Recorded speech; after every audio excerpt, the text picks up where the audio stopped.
have the great pleasure to introduce Alan Hess.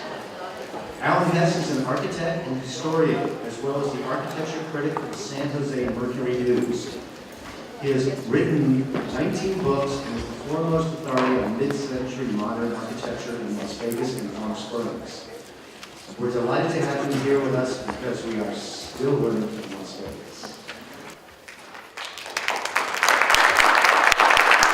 Thank you. Get my clock started so I don't run over time. But great to be here today. Always nice to be in Las Vegas, but especially among this group, architects working in the West. I had the honor of being on the design jury for this session, which are going to be celebrated, Saturday night, I guess. And I was just enjoyed so much seeing what kind of work is being done throughout the West. Because there's so many fresh, innovative ideas in the history of Western architecture. Because we were away from the East, we were away from many of the traditions, the guidelines, the heavy hand of certain critics, and we're free to do and invent in remarkable ways. And there's no better example of that than the city of Las Vegas. And that's what I'm going to be talking about today to share these ideas with you. I've been thinking a lot about them. I find I can always come back to Las Vegas and get some new ideas. It's never just repeating the same old ideas. There's always something new and rich going on here that's worth thinking about. So to get into it, these slides up here are two famous monuments, which you probably recognize. I love the fact that they are under construction. They're still fresh at this point. They have not become kind of solidified as icons. They were still becoming and surprising people. But they do represent two different views about architecture. Mies van der Rohe in the international style, and then Frank Lloyd Wright, an American-generated modernism as well. Very different in forms, ideas, concepts. And I think those two ideas are really important to keep in mind when we look at and try to understand Las Vegas. Las Vegas and the West, but Las Vegas in particular, has a certain point of view that you understand if you're an architect or you're a resident working and living in these buildings, that you understand when you are here, when you have these as part of your life. They aren't just some abstract idea you see in a picture book from across the sea and think, oh, that's cool, I wonder what caused that. So these two different schools of architecture, of course, Mies van der Rohe was part of the international style and the Bauhaus. That's a whole European-generated architecture, which has been very influential. What I'm interested in is American modern architecture. This is a detail of a Louis Sullivan Bank building as well. Look at the color, look at the form, look at the texture of this building. I believe that there is a connection there in terms of Western architecture to what is going on, what has been going on in Las Vegas for all of these years. Now, we need to think about these things. Now, I was reading a new book on Las Vegas. I was interested to know that the author of it is going to be speaking here tomorrow. That will be very interesting to hear. But he says in there that the Strip was never guided by architectural theory, but by profit. That's an interesting concept. Because I really don't agree with it. I believe that this Strip, Las Vegas, the signs, the hotels, have a fundamental theory embedded in the minds of the architects and designers who designed them. And to bring that out, I present at the top of the slide one of the most famous diagrams, I think, in 20th century architectural history. This is, of course, by Robert Venturi, Denise Scott Brown, and Stephen Eisenhower, from Learning from Las Vegas, and the division between the duck and the decorated shed, and the idea that a sign can make architecture. Now, when they wrote that book, I believe it was published in 1972. Oh, incidentally, their Robert Venturi, Denise Scott Brown, and Stephen Eisenhower brought their architecture students from Yale to study Las Vegas in 1968. That's 50 years ago next year. That's, I think, something that we're going to need to kind of play up and make people realize. But anyway, in 1972, when they wrote their book, this is how they theorized about Las Vegas. They said, there is these two different ways of designing buildings, either as a duck, where the whole form is shaped by the image, or as a decorated shed, where the sign on the building is the important idea. Now, that's a theory. That's an architectural theory in a very well-respected architectural theory book, Learning from Las Vegas. But the thing is, they did not invent that idea. They codified it, they articulated it, but really, it was Kermit Wayne, the Yesco sign designer, who designed any number of signs, but in particular, the Stardust, the original Stardust sign.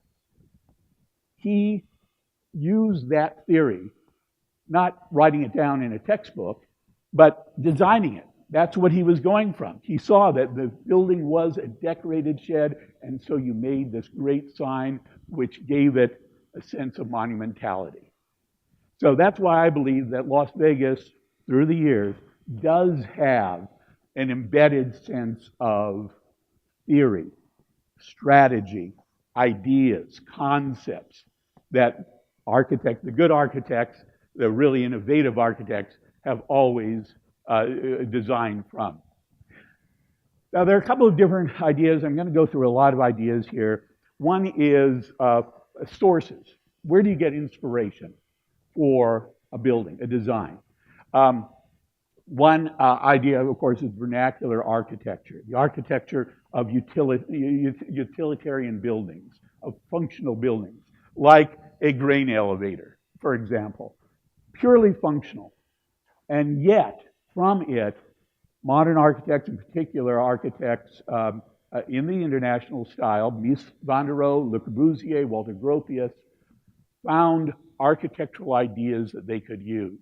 Same thing with the signage of the vernacular American West. Because those ideas did evolve in the hands of noted architects into the Bauhaus by Walter Gropius, or into any number of great signs and hotels here in Las Vegas, as the Thunderbird Hotel. Another idea, 20th century idea. 20th century architecture, more than any other century, is about communication and new means of communication.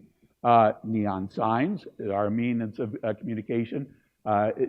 Movies are a means of communication. Radio, projection of either image or voice are all 20th century technologies that architects used in the 20th century and developed. Now, different architects have different ways to deal with this.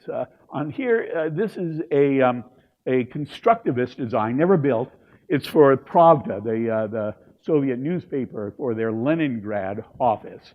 But you can see how the signs and the speakers and other elements are designed into the building, a building of communication. Well, about 10 years or so later, Yesco was designing the Boulder Club sign here on Fremont Street. Also, an architecture of communication, and very bold, very bright, and very direct. Now, the messages may be different, but it's the medium that's the message, and the medium is the architecture in both these cases. And of course, on Fremont Street, it created this entire urban environment of signs. And out on the Strip, this wonderful transformation. I've always loved this. The Desert Inn Tower, the brick tower, then kind of evaporates into this wonderful neon and metal sign at the top of it. A great mating of architecture and a sign.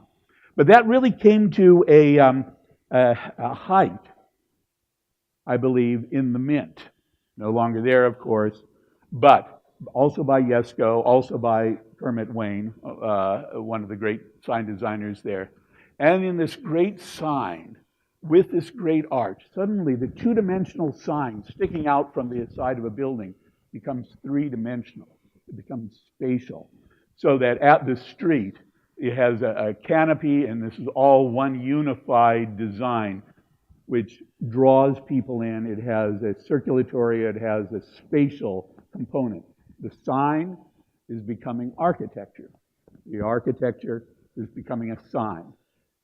So there is that theory guiding a lot of the great Las Vegas architecture. And of course, from there it goes on to the even larger signs out on the Strip from the 1960s as well, a great height.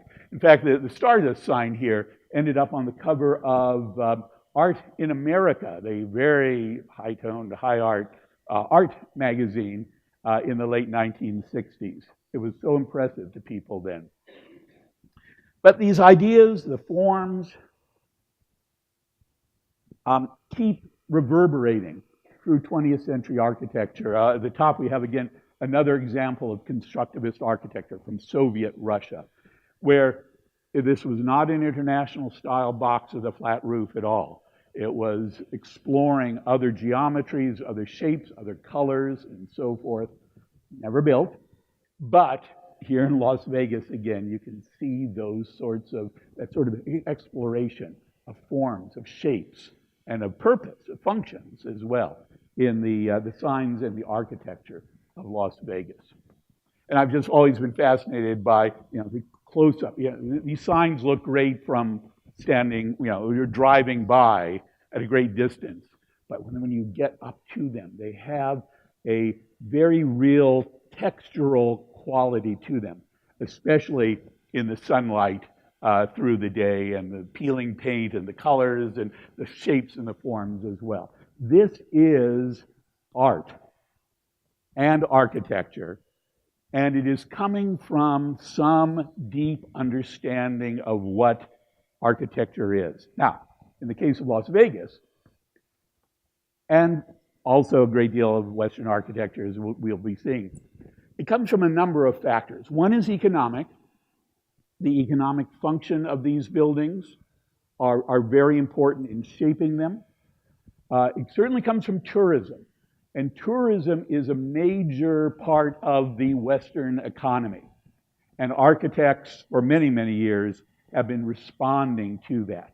Because it creates an architecture which is not just of function, but of pleasure. Form follows pleasure in tourist architecture of the West. And again, you have no greater or higher or more complete example than here in Las Vegas. Interesting to compare. Now, I just showed you, these ideas of, glass, color, to create, architecture and design. Another architect who was interested in those same ideas of transparency, of glass, of reflectivity, of color, was Cesar Pelli at the Pacific Design Center, which opened in 1975 in Los Angeles. But the thing is, Cesar Pelli, in designing this, was influenced by a number of artists who were his friends in the Los Angeles area, including Larry Bell. You see one of his installations up there, and I think you can see the idea of color, reflectivity, form, etc., which fascinated Cesar Pelli as an architect. And he translated it into the Pacific Design Center, as well as many other of his buildings of this period. But what's interesting there, in thinking about the role of Las Vegas, is that Cesar Pelli took ideas from artists that were already working. Las Vegas, on the other hand, sign designers and architects of Las Vegas were the originators of those ideas about color, transparency, reflectivity, etc. They didn't need to go to a high art artist to get an idea and then apply it to a casino. They were generating these modern ideas themselves. Another aspect that always strikes me when I'm here, and this is one of the things that keeps changing about Las Vegas every time I'm here, is a sense of surrealism. In the desert, in this vast plateau surrounded by mountains, the desert, dry, harsh, inhospitable, And yet, these sorts of images keep showing up through the decades in Las Vegas. Another example of an image out of place, surreal, dreamlike, perhaps. So here is another idea, again, perhaps not articulated in a textbook published by MIT Press about what architecture should be, but simply manifested in the designs of buildings actually built here in Las Vegas. It reminds me, for example, of, on the left, Salvador Dali, at the top right, Georgi de Chirico, and also Frida Kahlo as well. And here you see the same fascination with broad, open, dreamlike spaces and iconic images, often of classical architecture as well. And a certain, evocative, maybe disturbing atmosphere to them. Now here is a whole series of artists, a whole school of surrealists who delved into all of those ideas. But again, what I'm saying is that in Las Vegas, architects not being influenced by De Chirico or Frida Kahlo, but just on their own, solving problems here in Las Vegas for the tourist industry, are coming up with similar, very interesting forms and ideas. Here's another one, which was at the Caesar Palace. Caesar's Palace, of course, these keep changing all the time. And Circus. Now, I was especially struck by this contrast back in 2001. Many of you who are from Las Vegas may remember when the Venetian opened up the L'Ermitage Guggenheim Museum. And this is a shot of the interior. It's designed by Rem Koolhaas. And I went to this original exhibit, I remember. And those are real Matisses, real Picassos, real Brocks. And I was just struck. I mean, they're real, and they're great. But seeing them in the context of the Las Vegas Strip completely changed my understanding of them. Did they fit? Should they have been there? I don't know. Those are intriguing questions. They were there for a short time and are no longer there, obviously.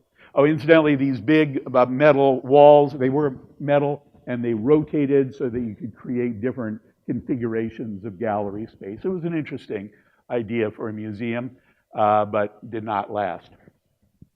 But oftentimes people will say how, Las Vegas has learned art in recent years with the galleries at Bellagio and so forth. Well, no. Art by well-known, respected artists has been part of Las Vegas, at least since the post-war period. This is two images of the bas-relief mural above the Sands Bar from 1952 by Albert Stewart. Now, Albert Stewart was part of the California School of Artists. He was a sculptor. He worked with Millard Sheets, Philip Dyke, Lee and Mary Blair, many other great artists of the California School. And he was asked by Wayne McAllister, the architect of the Sands, to create this wonderful bas-relief, which of course has an atomic bomb with a cowboy on a bronco, and then here we have Hoover Dam, and you've got fish, and you've got showgirls, and it's a great evocation of the place, and again, by a noted architect. Another one is the artist, set designer, jewelry designer, Tony Duquette, also based in Los Angeles. These are two installations of his, both interiors and art installations. And he had been hired to design the art elements of the Sahara showroom. And you see them way on either side of the stage. These aren't very well documented at all. This is one of the very few photos that I have of it. But nonetheless, a noted artist being brought to Las Vegas, 1952, to provide art, not in a gallery, but in the showroom and over the bar. I think that is very significant. Now, the skyscraper has become one of the great icons of modern architecture. From Chicago in the 1890s through Mies van der Rohe and Skidmore, Owings and Merrill, the Lever House, John Hancock Building. And it's true. It's a very important modern architectural type which had been developed not only because of the introduction of the steel frame, but of the elevator. But just as important is the hotel. The hotel is another modern icon of modern architecture. And for example, this is the Marlborough Blenheim Hotel in Atlantic City. Atlantic City was Las Vegas before Las Vegas. It was the resort place to go to. And it attracted money and architects. This was designed by Will Price, Philadelphia architect, brought up in the arts and crafts movement, but he also worked with Frank Furness, the great Victorian era modern architect of that period. And it's all concrete. Very new use of that material at this time for a building this large. So this is just the history, the context in which we must see Las Vegas hotels. The other element, again, going back to vernacular architecture, is the vernacular motel. The vernacular motel, simple. There are a million of them. We ignore them. We enjoy them, but we never take them too seriously. But when you break it down, the hotel is a perfect iconic form. It has a sign so that you can see where you're going. It has a lobby and often a restaurant or cafe as part of it. You have long, modular, repetitive units for the rooms. You have car parking, of course, and you have a pool, usually. A pool, pleasure, enjoying nature, enjoying the environment. This is what form follows pleasure looks like. And it works so well. I mean, how many motels have been built all throughout the West, throughout the 20th century? But you see, again, where these major concepts were translated by, in this case, Milton Schwartz at the Dunes Hotel. Same elements. You have the sign. You have the casino, which is the lobby restaurant. You have the repetitive residential units, either in the tower or in the motel wings. You have the pools. You have the parking, etc. So here we see the evolution of a type, the motel type, into something larger. It has room to grow. It isn't just a one-liner. It is a form which is allowed to expand, change, the vocabulary increases, and it becomes something even broader. This, for example, again, the repetitive residential units here in a very, very typical sort of motel. And I compare these to the motel units of the original Stardust, which are not really barracks-like. They are an early construction use of pre-stressed concrete slabs in order to create quickly enough motel rooms, and this was the largest hotel in Las Vegas at the time it was built in 1958. And this pre-stressed concrete structure was engineered by T.Y. Lin. T.Y. Lin is one of the most influential engineers of the 20th century in terms of using modern materials like pre-stressed concrete.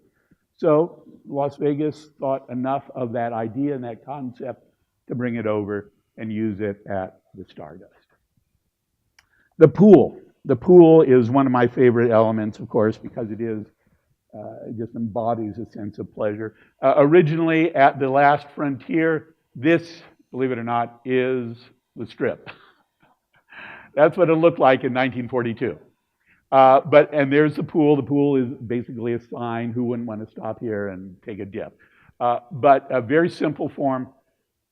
Again, this form of the pool is evolved by Las Vegas architects into this very sophisticated element, not just the water, in this case an 8 shape at the Desert Inn, But think of how it relates to the social life of the hotel in this case.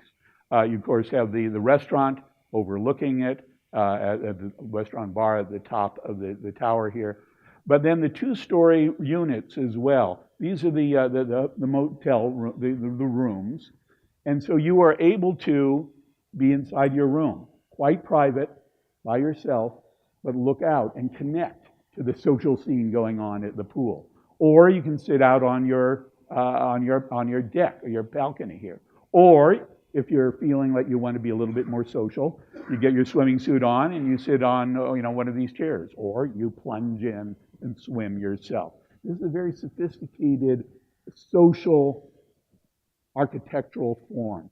And it's the sort of thing that Las Vegas kept repeating, evolving, changing. And certainly another of those elements besides the pool, besides the motel room unit, is the sign. This is the original neon sign on the Las Vegas Strip for El Rancho Vegas, built in 1941 by Wayne McAllister, great Los Angeles and Las Vegas architect. These kept evolving. This is the Flamingo's original sign, built in 1946. George Vernon Russell, the architect of this building. And of course, those kept developing, the size, the scale, the placement, the use of neon. These Las Vegas architects kept evolving those ideas in response to the growth, to new technology, to any number of reasons. So, for example, the Sands, which opens in 1952, again by Wayne McAllister, you have the sign itself, which directs you as you're driving down the Strip. Then it guides you into the porte cochere very easily. And of course, the relationship between the porte cochere and the sign is quite obvious. And so for these early 1950s Las Vegas motels, they're literally an island of civilization in the midst of nothing, desert, basically. This is the Sahara, and you get an idea of exactly what a task it was to create a pleasing place that people actually wanted to pay money to come and spend time in, out in the middle of nothing. And yet that's what good architecture does, and it did it in this case. Again, going a few years later, this is probably the mid-1960s, you see that what originally began as this tiny little motel with its sign and its rooms and its pool has evolved into what is, in effect, a miniature city. Very complex. This is the Desert Inn. This is the Frontier here. But again, you see all of these elements. The signs, the room units, the pool, the parking, of course. And the Strip becomes not just an individual motel, but a collection of these miniature cities all lined up along the Strip. Each one a little bit different, each one solving the problem differently for different reasons, but nonetheless, a really fascinating new urban form. So that by the time you get to today, basically, you have this tradition, which is, just a moment, I want to just check. Okay. You have this tradition of Las Vegas architects dealing with practical, functional ideas and adding in new technology, having really big budgets so that they could actually expand and test out a number of these ideas. So that, in my opinion, one of the most exciting, innovative urban places in America today is the corner of Flamingo and Las Vegas Boulevard, where you have Paris, you have the MGM, you have the Flamingo, Caesars, Bellagio, and all of this urban design, walkways, things to see, monuments, restaurants, cafes, etc., all in it. This is this evolution of what Las Vegas has contributed to modern architecture. Now, it's usually, of course, said that, well, Las Vegas is car-oriented. But suburbia itself, suburbia, which basically is a an urban form perfected in the West after World War II. And it's all car-oriented. And we are definitely ambivalent about that today because of the challenge of cars, congestion, energy usage, etc. All issues to be faced, but nonetheless, we shouldn't forget why the car was so popular, why it was used, why architects responded to it earlier in the 20th century.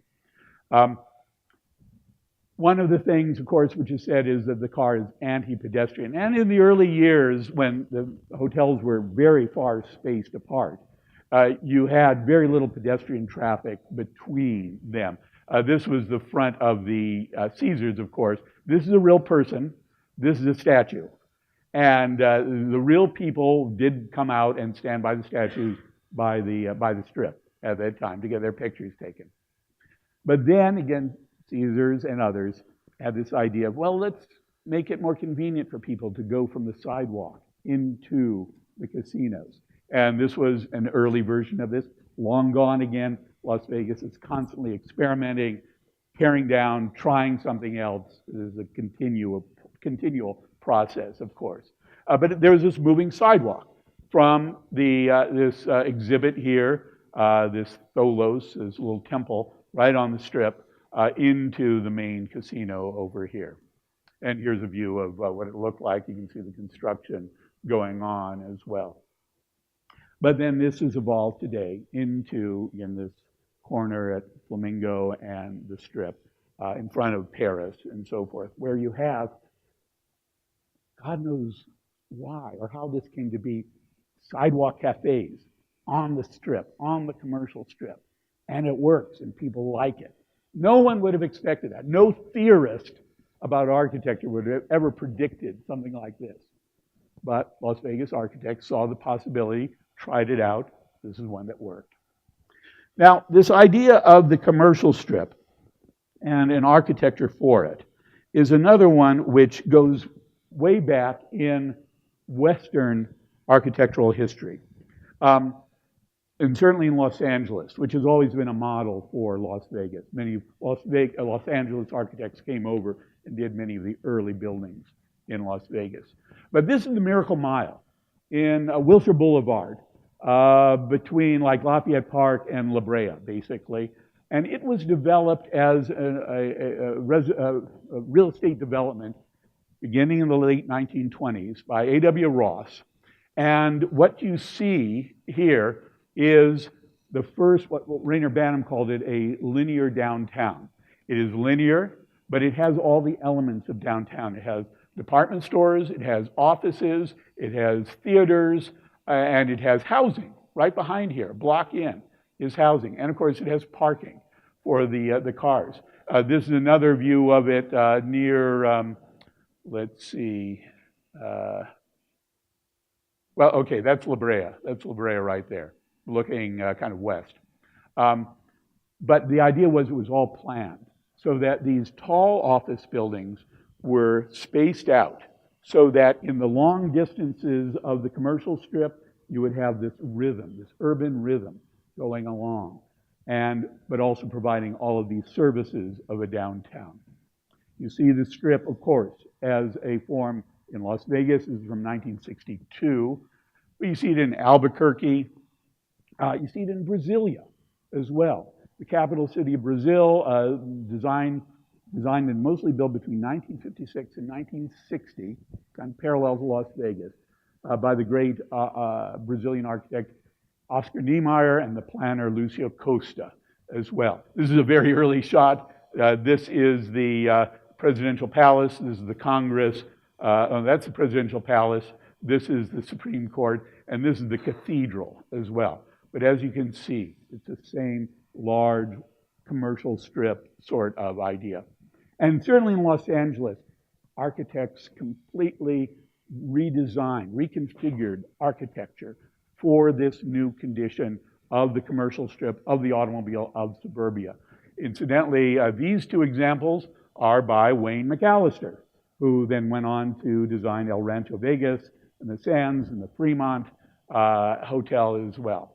But a new type of architecture is often called Googie architecture, named after a coffee shop on the Sunset Strip. But again, if you see a similarity here to the Sands sign, it's not coincidental. What these buildings are symbols of power, of American power, of American industry, American life, American culture. Just like River Rouge. River Rouge was Henry Ford's enormous, earth-shaking auto factory. Started about 1915, along with Albert Kahn, his architect. And these images, Charles Sheeler took this photo on the right, these images astounded the world. They were so powerful, so magnificent, so out of scale to anything anybody had seen before. And they typified this American ingenuity of that period. Same thing with Hoover Dam. And yeah, that's what it looks like behind all that water. It's quite amazing. It's a skyscraper, a couple of skyscrapers, actually. Or another thing Las Vegans are familiar with, atomic bomb, which was, of course, tested right out here at Yucca Flats. But in the same way, these hotels, certainly the signs of Las Vegas, were continuing that tradition of expressing American ingenuity, technology, and power. I'll never forget standing in front of the Dune sign one night, many years ago now, and of course it was animated, a sequence, so it went dark, and then suddenly it had stripes of light going up the side, very quickly, almost like a rocket going off. And then the top started to dazzle and new colors came on and things started glittering, and it was really astonishing, but also a sense of power expressed in the form. Now, I wanted to read another quote as well. Another critic is always talking, this is kind of the way many critics have talked about Las Vegas over the years. But this is from this year, 2017. Las Vegas is a never land of exotic architecture. And certainly, this is one example of the Venetian with an indoor canal perched on top of a casino. I mean, it's an extraordinary engineering achievement as well as a concept. But there were many other critics who would come to Las Vegas and see something else, see something more. And these are the people I really would like to draw your attention to if you're not familiar with them, because it is possible to stand in Europe or whatever, see these photographs, movies of Las Vegas, and see it as this kind of glittering, dreamlike, surreal, maybe nightmare often. But again, when you come here, you spend some time here, you come to understand what is going on. Some very insightful people have come up with very different conclusions about what Las Vegas is all about. And certainly, Denise Scott Brown and Robert Venturi, that I mentioned earlier, are two of them in writing the great book, Learning from Las Vegas. I want to read a quote from that book where they write, along with their collaborator, Stephen Eisenhower, who also always needs to be mentioned. They write, then the archetypal Los Angeles will be our Rome and Las Vegas our Florence. And like the archetypal grain elevator some generations ago, the flamingo sign will be the model to shock our sensibilities towards a new architecture. There's the flamingo sign that they saw. Or the art critic Dave Hickey as well. He used to teach at UNLV, of course. And he has written that in Air Guitar, his collection of essays, so let me confess at the outset to my preference for the real fakery of Las Vegas over the fake reality of Santa Fe, for the genuine rhinestone over the imitation pearl. A different sort of take, a different sort of insight into what these buildings, these fairy tale castles, these pyramids, these New York skylines, what they're all about. Oftentimes critics will just dismiss them, saying, oh, they're ersatz, they're fake, they don't even, they're not even as tall as the real Eiffel Tower, all of these sorts of criticisms. But it takes somebody like Dave Hickey to look beyond that and to see that there's something more going on here. He also writes, Dave Hickey also writes, as Jean Baudrillard, the French philosopher, has remarked, Las Vegas is a theme park, like Disneyland, except for the fact that people live in Las Vegas.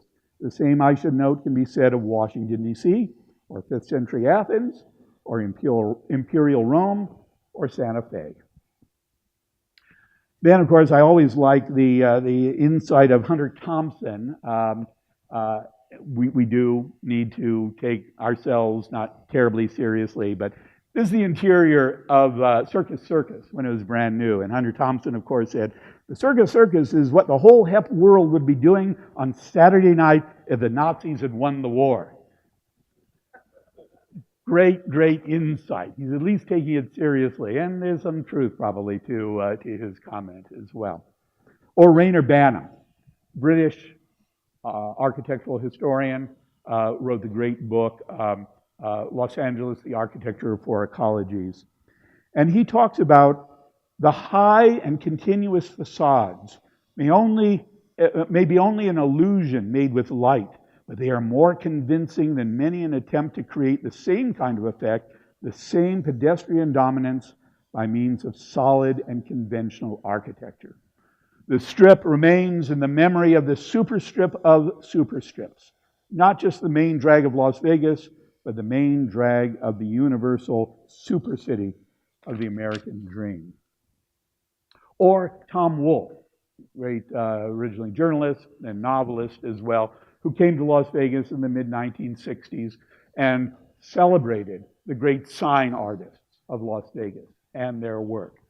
Each of these, Kermit Wayne, Brian Lemming, Jack Larson Sr., Ben Mitchum as well. Working for Yesco, they designed the Aladdin sign as well, now long gone. But in the mid-1960s, Tom Wolfe had the insight to come to Las Vegas and seek out the real people and ask them, why did you do that? What were you thinking about? What was going on in that design?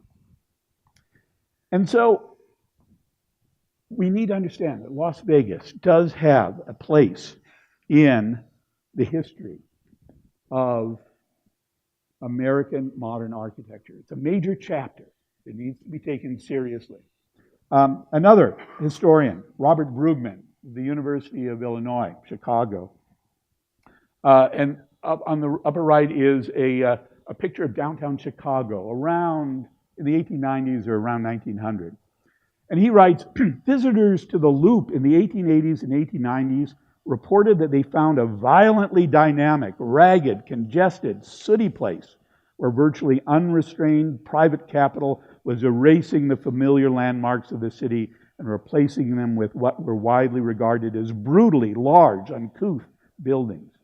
To cope with this landscape, the great new buildings increasingly became little cities unto themselves, private places that removed their occupants from the noise, congestion, and disorder of the street. Something similar has happened over the years with the history of Las Vegas as well. We know where Chicago went. Chicago, of course, is now lauded as one of the great architectural cities of the world. Forgotten what a congested, sooty, ugly place it was once considered. So we need to take a grain of salt, and I'd say we need to, well, in the words of Venturi and Scott Brown, Stephen Eisenhower, we need to suspend judgment. Look what is actually there. Then reintroduce a sense of what is good and what is not. Now, I bring up all of these ideas, all of these sources, all of these kind of new perspectives, because we should be building on this. Las Vegas has been kind of ignored in many critical, or at least maybe not ignored, it's too big to ignore really, but has been condescended to or dismissed in various ways. Possibly because it was not planned or designed by the great faculty of the Bauhaus. This is Walter Gropius right here. They get all the attention, of course, in the early 20th century architecture books. No, Las Vegas was created, conceived, planned by people like Mo Dalitz on the left or Jay Sarno on the right. These are not people that are usually lauded in the architecture planning histories. But that doesn't mean that, what they came up with was not important. Then there were the architects who worked here, especially because I'm mostly focusing on, kind of formative years. There's much more to be said. The Fremont Hotel by Wayne McAllister. The Royal Nevada Hotel by Paul R. Williams, a great African-American architect from Los Angeles. McCarran Field, this is the original McCarran Field by Welton Beckett, engineered by Richard Bradshaw, brilliant engineer. And actually, this is a truer, more honest expression of the thin shell concrete structure than Eero Saarinen's TWA building opened the same year as McCarran. It's buried now, of course, in McCarran, but take a look at it next time you're there. Milton Schwartz, who designed the Dunes Tower. This is his executive house in Chicago. Palmer and Kreisel, architects, designed the Imperial 400, which used to stand on the Strip. And of course, the Flamingo itself. This addition from 1953 to the Flamingo was by Pereira and Luckman, architects of the LA County Museum of Art, CBS Television City, the theme building at LAX, great architects. These are the people who were helping to conceive Las Vegas. Now, this is what the exterior of the L'Ermitage Guggenheim looked like in 2001 when it was still there, kind of buried at the base of the Venetian.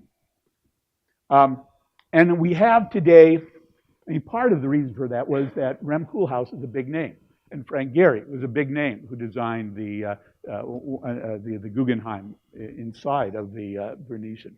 Today we have City Center, designed by noted architects, Libeskind, Pelley, Foster, and others. And there is, frankly, in my opinion, too much attention given to those architect names, especially when they come up with something like this, which they import from what they're doing elsewhere. They have not understood at City Center what Las Vegas is about, what its pedestrian life is, what its sense of form, its responsibility to the car, all of these elements going back to the history, its roots in the motel and the swimming pool and all of those elements. So I'm frankly just not all that impressed by City Center as a piece of architecture, despite the names that are attached to it. This sort of hodgepodge of invention coming from the past, coming into the present, being designed this way. It's something much more interesting to me. Now, I'm going to be wrapping up pretty soon. I want to leave a little bit of time for some questions as well, if you have any. We talk about historic preservation. Difficult subject. Many years ago now, I received a commendation from the Clark County Historic Society for my book on Las Vegas, and I have it framed at home. Not many people get that commendation about Las Vegas. But there's still places to go to get a taste of the history of Las Vegas. This is, of course, the Guardian Angels Church, designed by Paul R. Williams, still standing on the Strip. And among its stained glass windows are these evocations of the landmark and the Hilton and the Stardust and the Sands. Most of these are gone, of course, now, but they remain, at least, in stained glass. Or if you're out, and of course, if you're from out of town and have a chance to go to one spot on the Strip to have a sense of what the history of Las Vegas is about, I recommend going to the original casino at Caesars. It's right inside the main entry there. This is a drawing from an original promotional brochure for it, and a remarkable amount of it remains. I particularly love these wonderful stylized columns, these postmodern designs, really. These are classical Corinthian columns, but abstracted, simplified, and become these wonderful decorative elements out of marble and gilt and so forth. Now, the original dome, it is the original dome. It was originally had a black paint on the ceiling. It's been lightened up. But nonetheless, you can go there in this oval casino. You can see the scale, the detail, the imagination of an early stage of Las Vegas.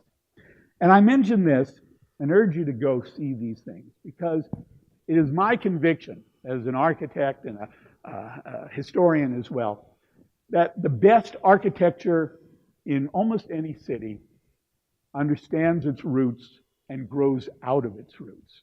It isn't just a single building in a single place for a single time, but it belongs to a long continuum of ideas about the region, about the place, about the people. So I give you as an example, one of my favorite architectural areas, the San Francisco Bay Area, where around 1900, Julia Morgan, Bernard Maybeck, the Green brothers were inventing really a modern architecture and doing it brilliantly. All of these architects are recognized today for their contributions.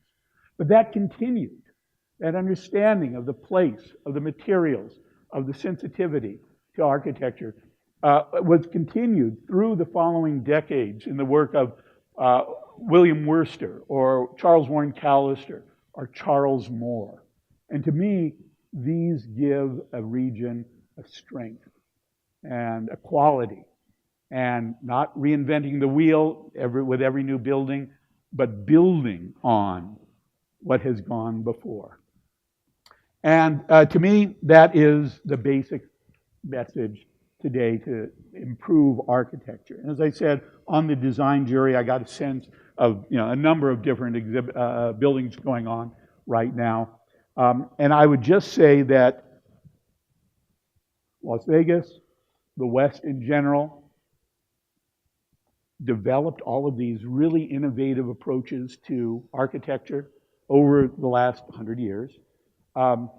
We should be confident about it. We have something strong to build on. We should not be second-guessing ourselves because some critic from the East Coast happens to not quite get it.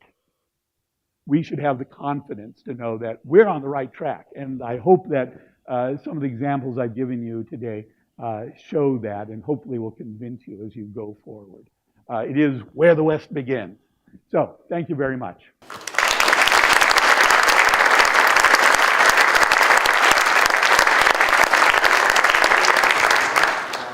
We have time for some questions? Good. Yes? This is fascinating, by the way. I'm wondering how Macau fits into this narrative. At what point were these ideas exported to Asia? What caused that? The question is, when were these ideas from Las Vegas transported over to Asia, to the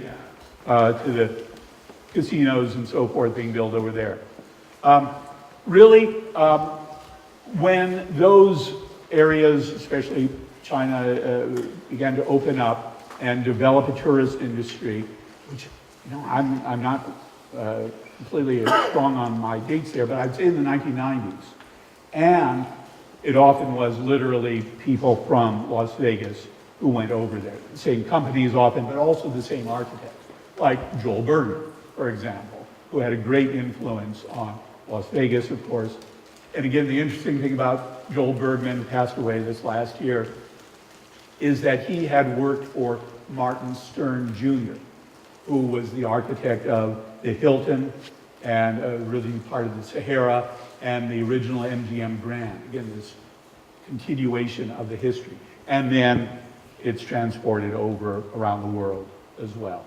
So there's a continuity here in many of these ideas. Any other questions? Is that continuity appropriate? Understanding that you ended this talking about an evolution of architectural roots, and so the appropriateness of transporting the archetypes that we're familiar with up and down the strip and seeing almost an identical to Asia Yeah. or another part of the world? Good question, very good question, and I'm going to pass on it because I haven't been over there to see it, but you raise a good point. What are the architects of Hong Kong or Macau or whatever doing to develop their own sense of their own history and their own innovation? And I would say that, again, I think the best architecture comes from one that has an understanding of the place, the culture, and so forth. So, good point. Yes? I think the linear strip is kind of mutating it right now into more cross streets like the Link, the park at T-Mobile. And I think one of the failings of city center is, by between Cosmo and City Center, they completely ignored the cross street. I just wondering if you had thoughts about that. If in city form, if it just, once it exhausts the linear street, if it then develops into cross street architecture? Yeah. Also good point. All of these hotels, as they grew larger and larger and as they kind of multiplied together, a certain sense of urban planning theory developed out of that, but it wasn't really understood or articulated or followed through. And what we have in the spillover into the streets on the sides as well, and along 15 as well. 15 itself has become a certain overscaled commercial strip now as well. There are all of these concepts about urban planning which are not being studied, not being understood, not being directed as they could. There's some good ideas there, there's some not good ideas in how that development is going on. But again, my point is we need to look at all of this, understand it, and then use the best of it going forward. That's what created what was good about Las Vegas in the past. There's a lot of bad in Las Vegas's past as well, and we should understand that. But we shouldn't throw out the good ideas with the bad ones.